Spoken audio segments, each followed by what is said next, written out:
আমার বঙ্গবন্ধু মানে বাংলাদেশ।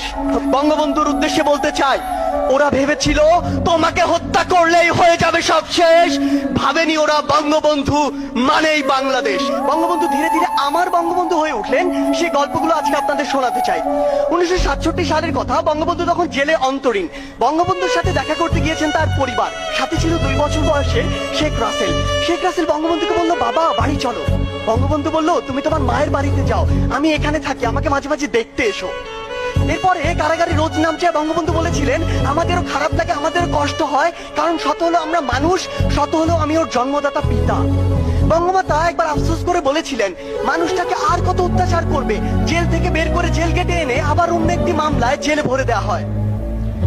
54 যুক্তফ্রন্টে নির্বাচনের কথা, বঙ্গবন্ধু গোপালগঞ্জের রাস্তা দিয়ে হেঁটে যাবেন শুনে এক বৃদ্ধা ঘন্টার পর ঘন্টা সেই রাস্তায় দাঁড়িয়ে রইলেন। কখন বঙ্গবন্ধু আসবেন, বঙ্গবন্ধুকে নিয়ে তিনি তার কুঁড়ে ঘরে যাবেন, সেই কুঁড়ে ঘরে তাকে এক বাটি দুধ খাওয়াবেন, আর 4 আনার নির্ভেজাল ভালোবাসা তার হাতে ধরিয়ে দেবেন তার নির্বাচনের জন্য।